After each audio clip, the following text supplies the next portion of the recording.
everyone, I'm so excited to be creating with the Celebrate Beautiful You collection. I love these colors, and when I saw the papers I knew that it was actually deep down designed for my friend Corlia, who was on her way to hospital to have a hip transplant. I mean, she loves purple, she loves teal, and she loves succulents. So now I'm figuring out what I can do to do something special for her. I have decided that I'm going to use the Celebrate Desert Rose stamp, the one with the most negative space. So to watch the technique, you have to hop on over to the technique video. If you are a basic or premium subscriber, you can just watch that. In this step, I have already colored it, so you can see that I'm going to be cutting out all my colored flowers, and here you can see how beautiful they are after I've colored them using Twinkling H2Os. Twinkling H2Os has a shimmer in them. They're just watercolor paints. They're all hand poured and mixed in the United States, and we are so blessed that Leslie is still doing this after all these years. For a long time we couldn't get them, but luckily we are importing them again. I'm going to be coloring my title using Twinkling H2Os as well. Now, to activate your twinklings, you need to mist them with water and then leave them for about 5 minutes. So after 5 minutes, you can pick up the color using a soft watercolor brush. Remember, watercolors imply that it needs water to work. Once your twinklings are dry, you can just leave them open. I have actually thrown away most of the lids, because if you close them without them drying, they will actually become sticky and they just won't dry out properly. Now you can see I've got a kitchen towel next to me. When I use a dark color, I have to really make sure that I clean my brush properly, and the kitchen towel is a good way of ensuring that you've got no residue from the dark color before you move to a lighter color. Of course, the rule is that you should actually first work with your light colors, so that you don't contaminate your light colors once you go to dark colors. But sometimes we forget. I know I do. I'm sure you guys forget as well. So if you have a little kitchen towel handy, it's not completely, but almost foolproof. I'm literally just putting down a layer of color. You have to let the ink or paint dry first before you try and darken it. You can see that that purple is very light. So I think in the end I probably added 2 or 3 coats. Maybe even more, but I did let it dry between layers. Otherwise, you're literally just moving ink around. Okay, when that was done, I actually punched some borders from leftover scraps. For those of you who've never used a border punch before, you actually have to line up. You just punch somewhere and then you line up that little pattern. The border punch will normally show you exactly where. If you've overcut a little bit, over punched, you can just trim it off, and you can see I'm just making nice little border strips here that I'm going to be using on the layout. What I think a good idea is to punch as many as you can. My punch got full there, so I just quickly cleaned it, because even if you don't use these, you can always use them for cards later on, but I just wanted to use the leftover pieces. Okay, so this is the remaining piece. For those of you who are on the premium plan, you would have seen that we use this piece of purple paper to create part of the matting for the heat embossing. And now I'm cutting out this beautiful flower, what shall we call it, arrangement on this paper. I'm just fussy cutting it. I don't think it's necessary to cut too detailed. You want to get as much detail as you can that's comfortable for you. Remember that it should just be pretty for you guys. Don't get too stressed about cutting.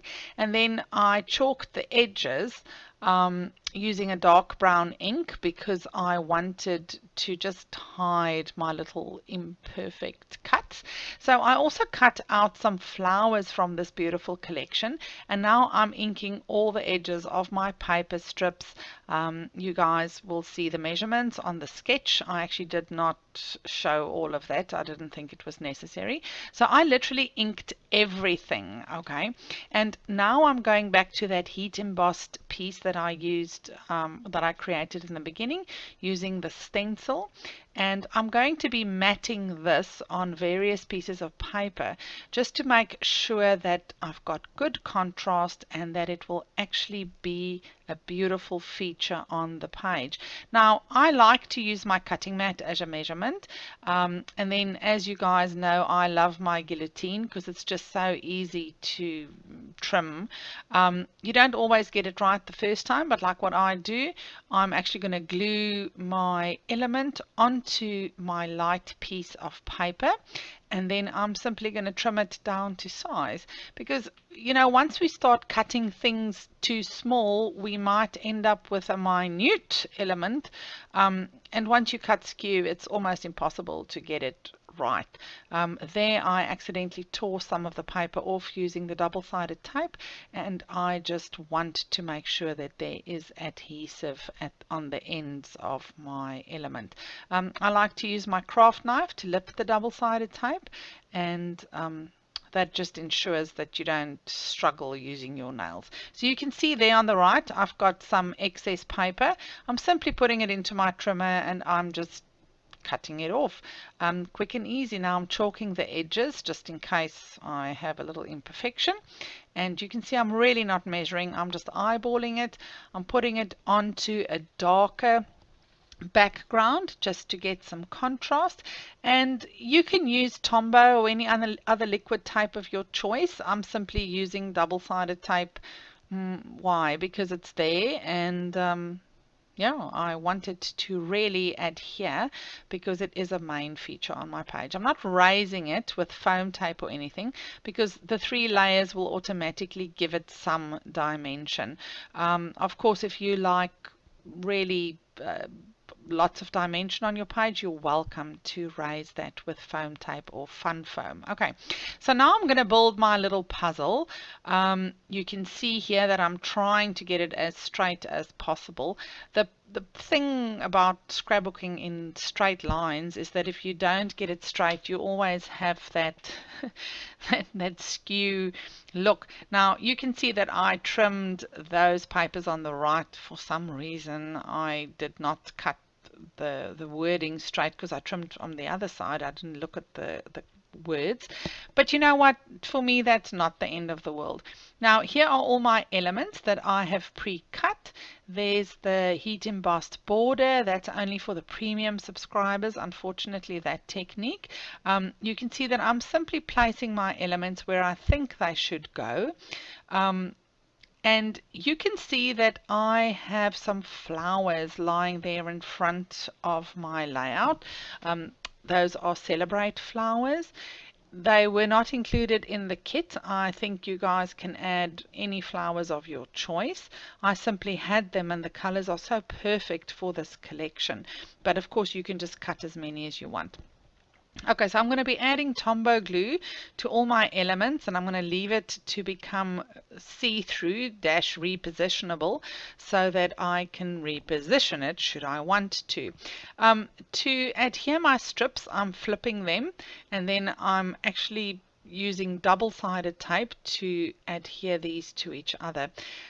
You know, guys, no, sometimes you misalign them and you have a little bit of a gap, but then you just put a flower there or whatever. So I don't overthink this.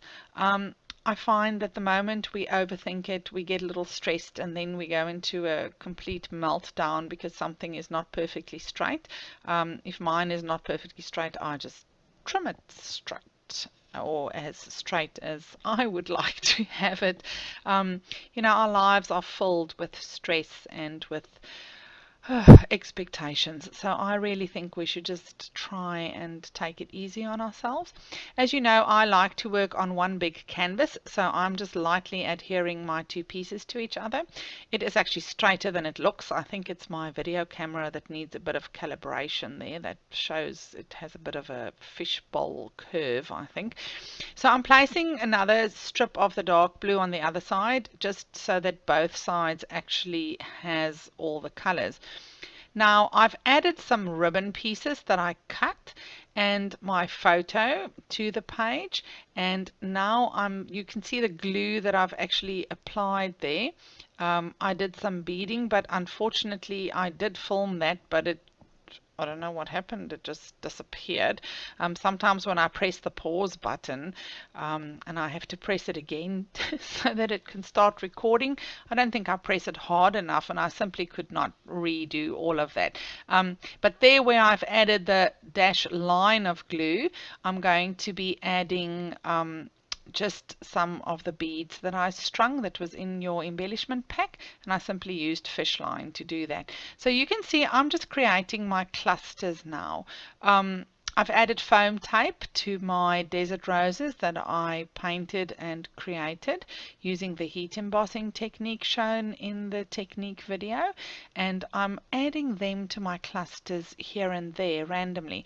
I don't want to overdo it, but Cordelia does love flowers, and this photo is very special. I do love using big photos, and I took this photo was taken of her 3 or 4 years ago at one of our retreats in Titicaca, and I knew that this was going to be one of the photos that I wanted to use. First I thought of using 4 or 5 photos, but then in the end when I saw the title, I realized that I would love to use the title on my photo. We're going to get to that just now. So you can see I'm simply keeping adding flowers and elements to fill the space. I think the most important thing about creating clusters, people ask me all the time, is to just do it. Just glue something down and then you can fill in the space. If you stress too much and if you faff too much, you tend to lose the plot a little bit, because then you'll never be happy with it, you know. It's a personal choice. Obviously, I filmed the whole process here for you guys so that you can see that I don't know exactly where I'm putting anything. I'm literally just placing it like I'm feeling, I don't like it here. Yes, I'm going to move it there. I'm going to add something else. I do think the fact that it has the Tombow glue and its repositional, that really helps. So here I'm adding a piece of ribbon from the Celebrate Beautiful You collection, and I'm letting it hang over, and I'm going to actually use some red tape to adhere it to the back of the layout. And there are my beads, my little beaded border. So here you can see at the back of the layout I'm folding over the ribbon, and because the beads have a life of their own, the beaded piece, I'm just going to secure it at the bottom. There you can see it's coming loose at the bottom and over the beads so that it won't come loose, because the last thing you want would be beads all over your page. Okay, so let's see what else we can do on this layout.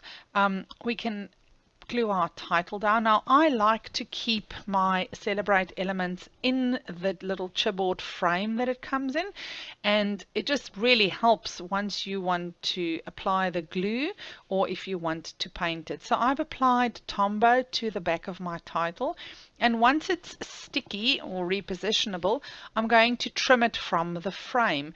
Now I want to use the frame, so I'm being careful as I can be. I tried to cut it with the scissors, but the scissors were too thick, so I'm just using my craft knife, and I'm simply placing it onto the layout just lightly so that if I need to reposition it, I can.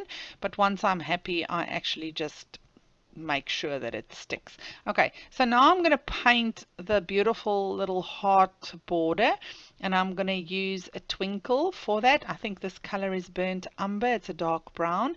And first I'm seeing where this should go, and then I'm trimming off the little pieces of chipboard that is now protruding from where I cut the title from. You can never get it completely smooth, and I'm not a detailed scrapper, but I do like little details, and I don't like those little pieces protruding. So I'm using my sanding block just to get it nice and smooth. Just be careful. It is a very delicate piece of chipboard, so if you work too roughly with it, it'll break. And I'm simply applying a coat of paint to the frame. same rule applies. If you want it darker, you need to leave this first coat to dry. So I am going to give it another coat, but I just left it to dry for about 5 minutes. Doesn't have to be completely dry, just like almost dry to the touch, just so that the paint doesn't move around if you add the second coat.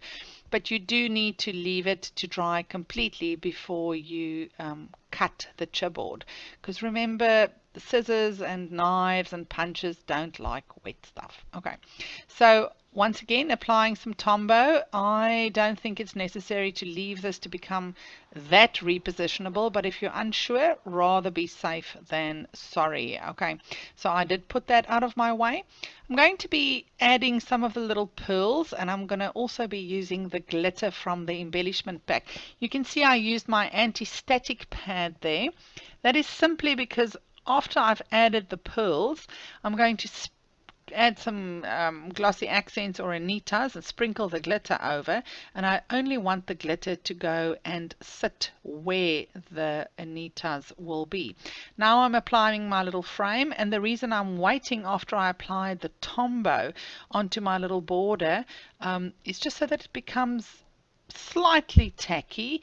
If it doesn't become tacky and I put my pearl on, the glue tends to squish out from under the pearl, and that is very irritating because Tombow never dries if something does not sit on top of it, like paper or flowers or embellishments.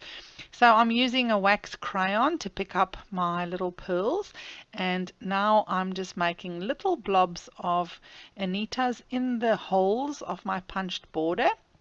And I'm doing it border by border, opening up the glitter, and then I am just sprinkling it all over. Remember that you have to do 3 borders, so don't sprinkle it all on one border. Just, you can use enough. You don't have to be too stingy because this is what you're using it for. Obviously, we're going to shake off the excess once it's completely dry, and then you can save the glitter for another project. But as far as this goes, just put it on and leave it to dry for at least half an hour, guys. Don't be rushed and after 10 minutes take it off, because I promise you that glossy accents, or especially if you use glossy accents, it simply won't be dry underneath. Okay, now the fun part starts. Now I'm going to be using some of the die cut elements, and this collection really has some beautiful ones, and there are the perfect little sayings for Cariena. So firstly, I'm just putting them where I think they should be before I'm going to be gluing them down. I don't like to use a million of these on my projects, but here and there I think it gives a nice touch. I'm just inking the edges because I think it does finish it off and it gives it just a completed look. And sometimes you do get those little edges from where it's come out of the die cut. I just cut them off like you saw, and then I ink it. Here I'm sanding the edges just to make sure that it is nice and smooth, and then I'm applying, I think I'm using ground espresso distress ink here to ink the edges because it's a really nice and deep brown, so it gives you a good contrast. And I just have to comment here on Celebrate this collection. I think the contrast was fantastic. As you can see, I did not use one piece of cardstock because I think they really got the light and dark right with this one, that you had enough light cardstock and dark cardstock to matte. Okay, so now the glitter has been shaken off the excess. I'm using a big soft brush to brush it all off. My die cut elements, the Tombow has become repositionable, and I'm placing them where I think they should go on the layout. I like to sometimes stand away from my pages and not just put things on randomly. I do love the flares, but for me a page might only need 1 or 2 flares. I'm not convinced that you need to put 20 flares on a page, so you'll see I most probably will only ever add 1. And that is basically it. You can see I'm still faffing with flares here. I'll show a picture of the completed layout again at the end of the video. I hope you guys enjoyed this class. It was an honor for me to do this for you. See you next time.